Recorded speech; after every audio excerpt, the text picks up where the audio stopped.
You need to hear this. Short-term rentals in Summit County. Yes, there have been lots of changes and rules being put into place regarding short-term rentals in Summit County. I'm sure you've heard.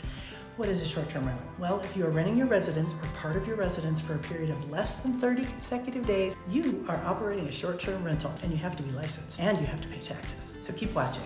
We've got information on all the towns, highlights on what you need to know, and resources where you can get information for your situation. Think again if you were of the mindset that nothing has changed with short-term rentals in Frisco since the fall of 2022.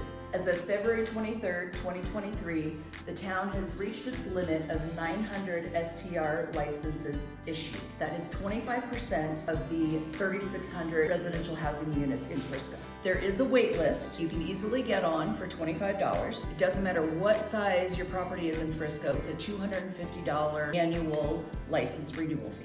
The maximum occupancy are 2 people per bedroom plus an additional 4. So a 2-bedroom property, you can rent it to 8 people. And like everywhere else, each STR has to have a responsible agent who is available 24/7 to respond to and resolve any complaints. Hey, here's the scoop on the town of Silverthorne's short-term rental regulations. 3 zones. The first zone is the neighborhood zone, capped out at 10%. Zone number 2 is the town core and riverfront, capped out at 50%. Zone 3 is deed restricted, and you cannot short-term rent deed restricted properties, is completely prohibited. The max occupancy is 2 people per bedroom plus 2 people.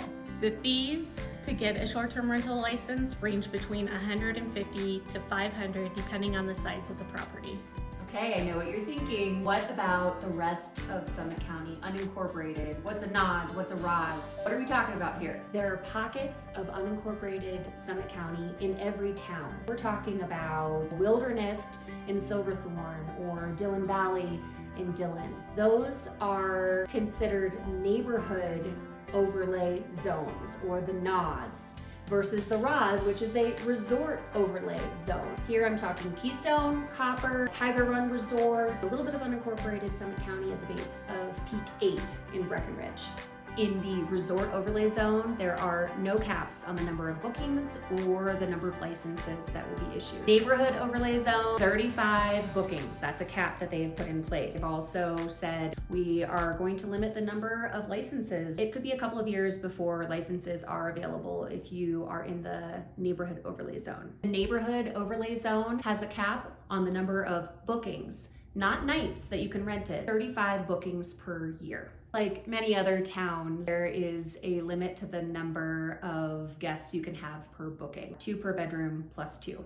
There are so many areas in unincorporated Summit County that seem like they are in town boundaries when they're not. So please use us as a resource. Hi, is it possible to rent your property in Breckenridge? Well, here are a few things you should know. First, you should know your zones. Second, is your property exempt? Third, know your caps. Know your zones. There are 3 zones in Breckenridge.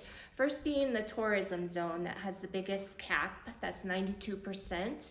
It's not quite met yet, so there are still licenses available. Zone 2 is the downtown core. That is limited to 51% cap. That cap is met, so there are no longer any licenses available there. Zone 3 is a single family residential zone. That is capped at 10%. Currently no licenses available there. Those are your zones. Second I mentioned was our exempt properties. And to know if your property is exempt, there is a list, about 16 complexes on the Breckenridge website, but also some key points are it must have a 24-hour front desk, 24-hour telephone system, 24-hour on-site security. So those are some things to know about if your property is exempt. Have you heard Dillon is open for business? I'm talking about Dillon proper here, not Dillon Valley, Keystone, Summerwood, or Summit Cove. Those aren't in the town of Dillon, they're in unincorporated Summit County. Here's the skinny for Dillon. License fee, $700 a year. You or your property manager will have to have a business license and pay taxes on your lodging income. Occupancy limited to 2 guests per bedroom plus 2. Like all of Summit County, Dillon utilizes short-term rental complaint line to help alleviate problems. At this time, the good news, Dillon is one of the few towns in Summit County that has not capped the amount of short-term rental licenses available. So yes, Dillon is open for business. You can short-term rent your property at this time. Bottom line, in each of the towns, the county, all of these short-term rental regulations, they're clear as mud, right? So please consider Summit Real Estate a resource for you, not only for navigating those murky waters of STR regulations, but everything Summit County. We are here to help you. It would be our pleasure. And as we learn new things, we will pass them along. We got you.